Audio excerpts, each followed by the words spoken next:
is I'm Tim. Tim. And then as you know, that's Marty. He's taking a break right now. Just want to let you know we work as a team, so we need a team of people to close a deal. Is that correct? Yes. Takes a So village. I am a very casual, I like interactive, seminars. I don't want to be the one babbling the whole time because it's boring. If any questions, just raise your hand, ask questions. My name again is Cindy, Tim. Okay?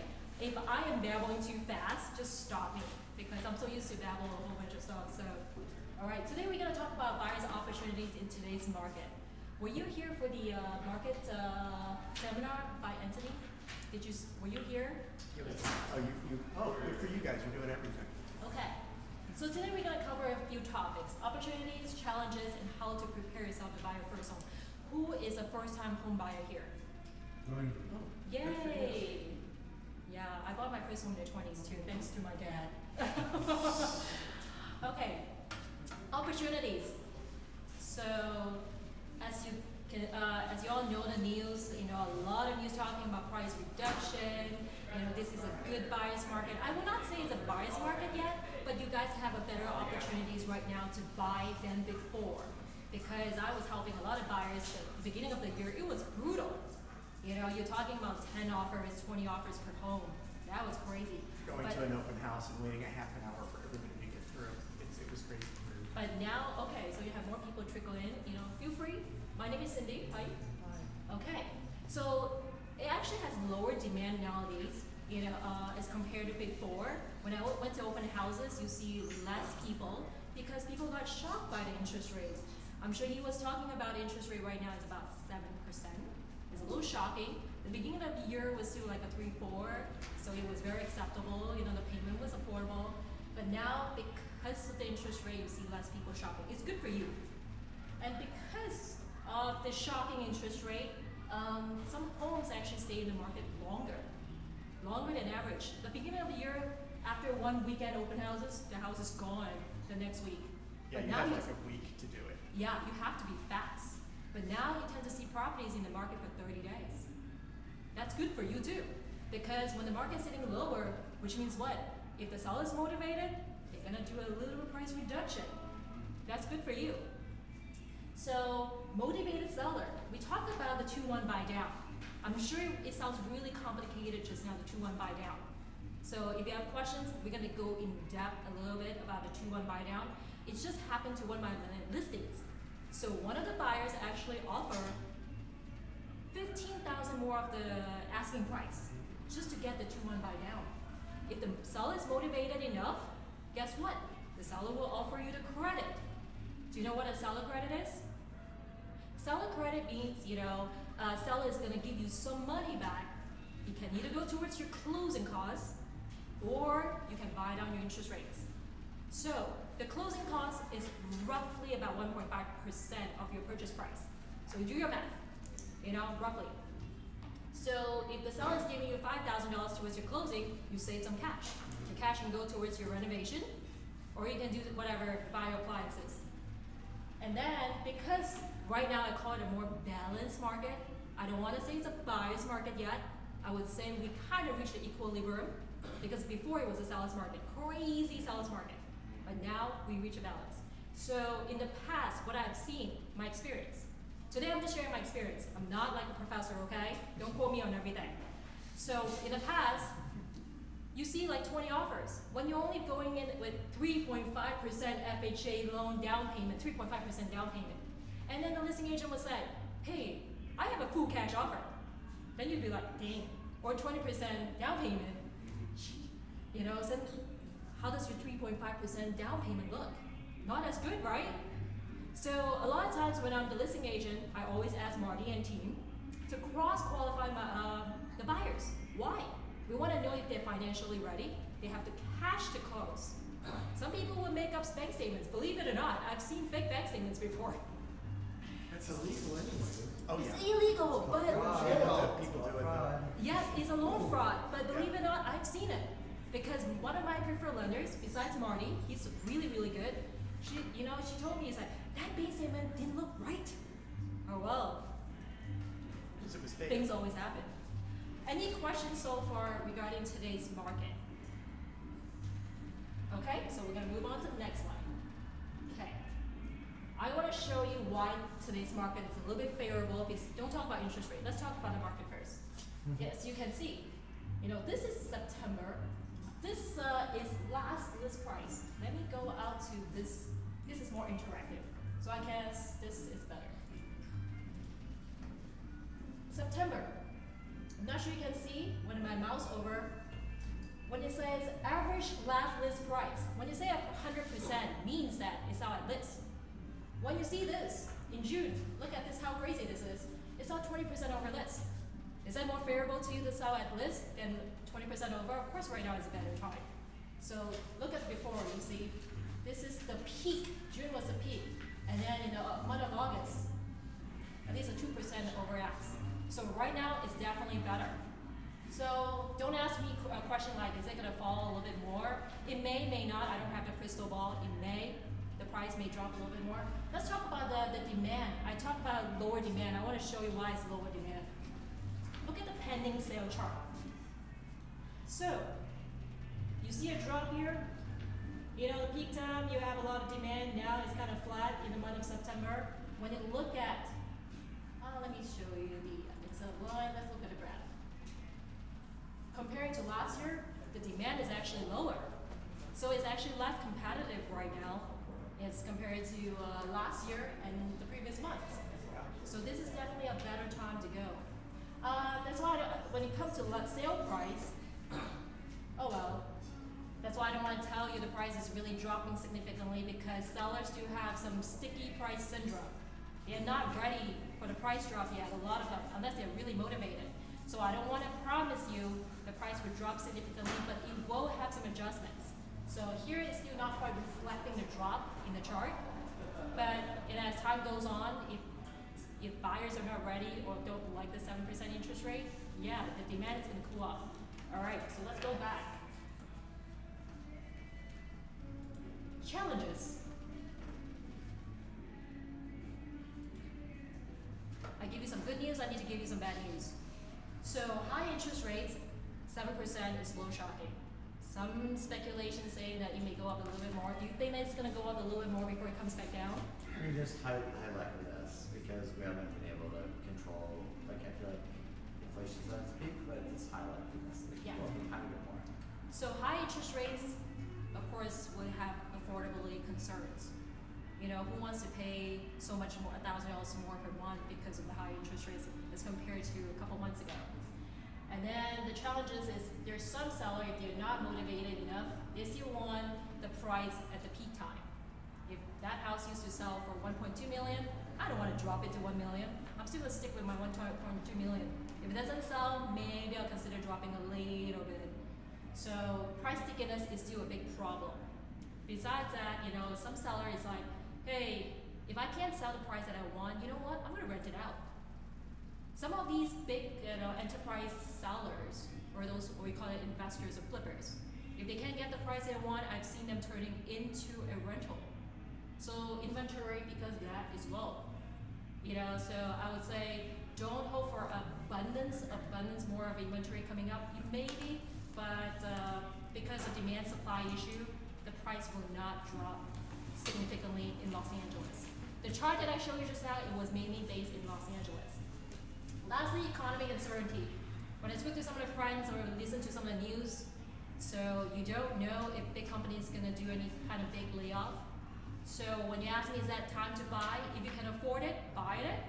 If you think your job is going to stay, why not? Want to make sure that you have the stability before you get into this big commitment. Oh, okay, she's like, okay. Okay. This is just a quick sample payment.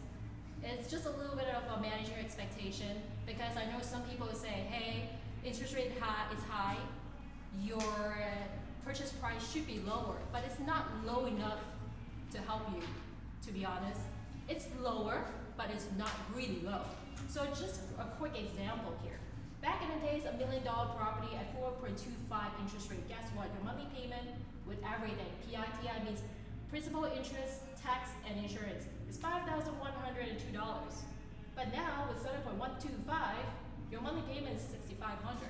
That's quite a jump. If you want to match $102 a month, your purchase price has to be $813. I haven't seen a huge price drop like that, $1 million property drop to $800,000. So that's why I say manage expectation. There will be a price drop, but it's not like this significant. So we will talk into the 2-1 buy down a little bit and how to help you to handle these high interest rates. Okay, how to prepare yourself to buy a home. You know, there's always a lot more solutions than you think. We talk about the challenges. There are a couple tips for you guys. So I know there are always motivated seller. There's always a reason for some seller to have to sell at this market. And I know a lot of people, first-time home buyers especially, they are visual people. When they look at a property, if it's not pretty, they skip. Don't skip. That might be a gold mine.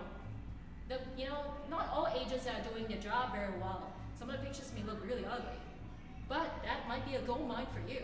So don't skip those properties. And another tip for you is back on market property.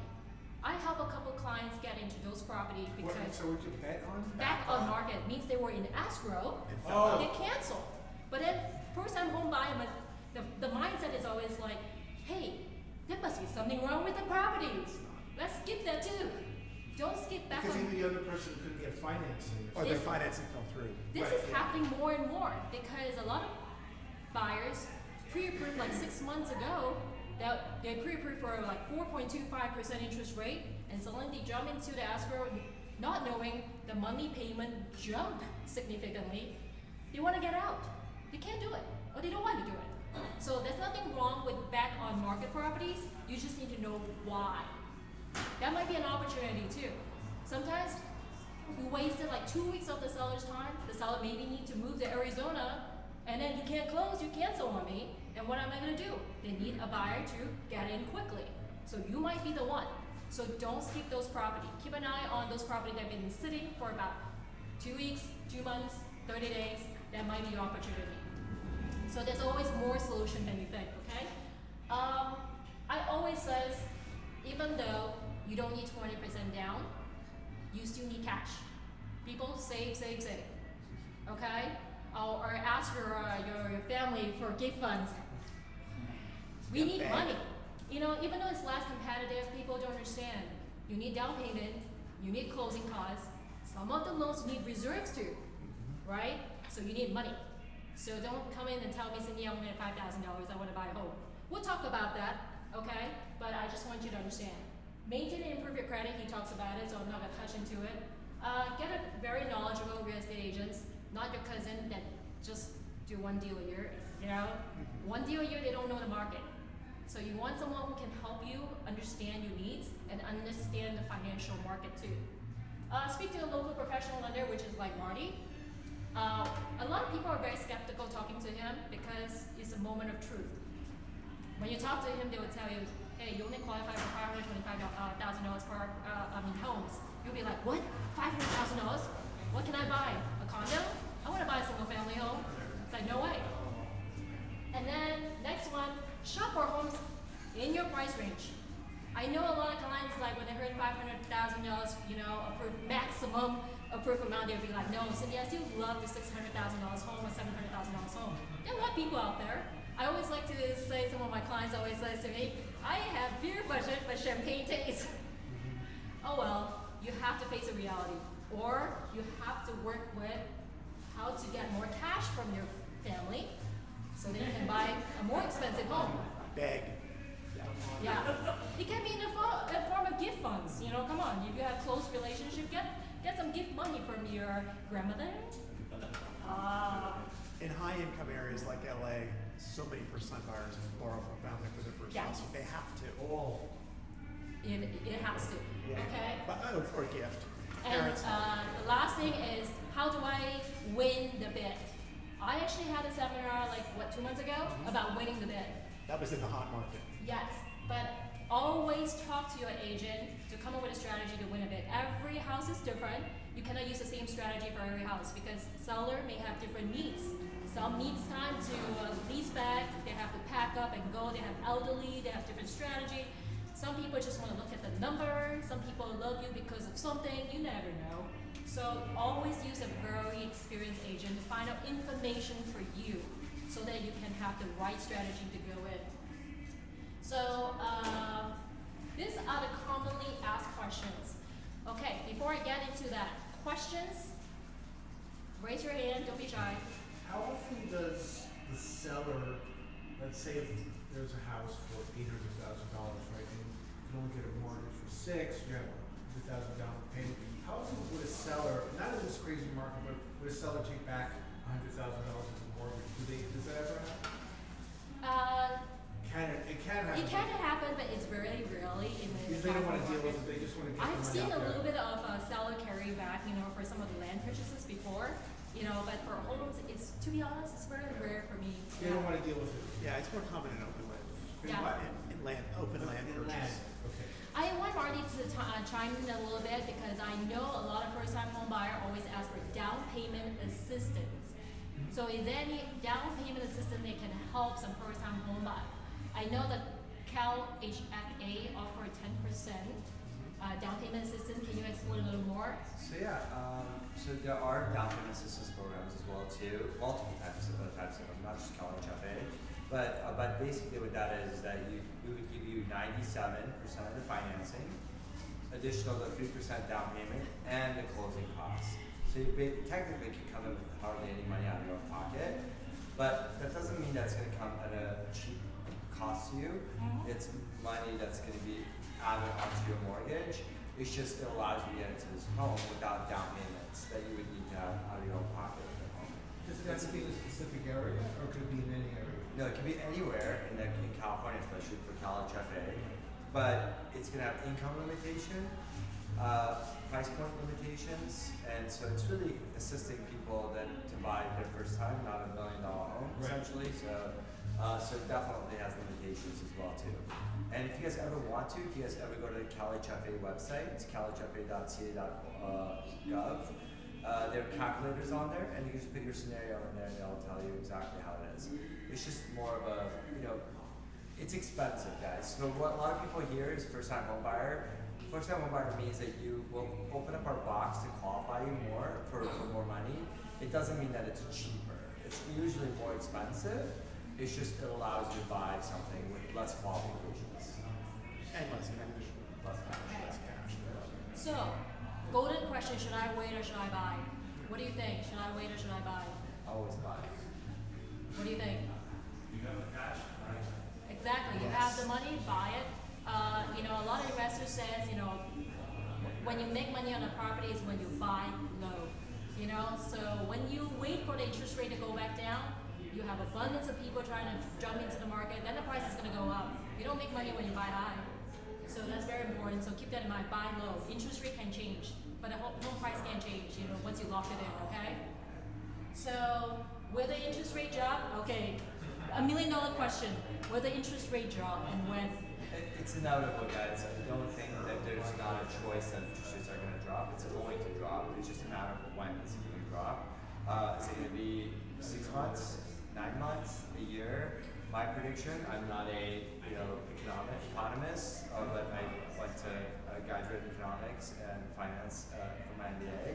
But based on my assessment and our conversations with our various different counterparties that we deal with, is that we think third quarter of next year we'll probably be finding ourselves back into the 4% interest rate range again. So I would say that's going to be a fairly significant drop in the payments. Okay? So can I make an offer lower than the list price? It depends. If the seller's motivated or it's been sitting in the market for long, why not give it a try? Of course, always talk to your agent about it. We always need to have a conversation with the seller sides. If the seller said no, then if it's possible to say, hey, just give me an offer, we'll try it. Or it's possible to make it later if the house sits. Like you really like the house and it's sitting on the market. This is a very common question. I don't know why a lot of people like to use the word cosigner. Can I get a cosigner? But technically, there's no cosigner. There's only co-borrower, correct? Yeah. So, Marty, a lot of people come to me, hey, I only make, $50,000 a year. Can I get a cosigner? This is not a rental property. You get a co-borrower. You use your co-borrower's income to help you qualify. Okay? So the there's no such thing called co-signer in the world of lending. And student loans, it's a very common question. Who actually has a lot of student loan here still? No student loan? Thank God. No. No student loan? Wow, really good. Okay, so I don't need We're doing all, so. Huh? Might all be forgiven soon, so you never Or know. at least a big chunk, yeah. Alright, questions people. I don't want to hold you back, enjoying the day. Raise your questions, you know. Yeah. What's your YouTube channel? You said the seminars are on YouTube or? I do in person. Oh, in person, that's right. The collective ones do have the Zoom versions on the YouTube channel. I do record my seminar. Okay, people, before you leave, I normally do 1 hour session seminar. That's why I'm rushing, you know. So I tend to do it at Tukaya, usually every couple months to talk about the strategies to buy homes. So come by and take a look at my home buyer seminar. It's on meetup.com. Home buyer lunch and learn. So It's on your, it's on your. it's on your, it's on your your last last slide. I do want you to come by. I usually have people like him, very professional, or I have another lender that can answer a lot of your questions, so we don't need to rush. So my session is usually 1.5 hours, and I provide tacos too. Okay? Taco and bottle drinks. Coke. And So Mexican I have a question for you. Yes. What's the difference between a person that's fully approved versus just pre-qualified? Okay, people, I know. Who actually been through the pre-qualification process here? Nobody. So that's a huge difference between pre-approval versus pre-qualification.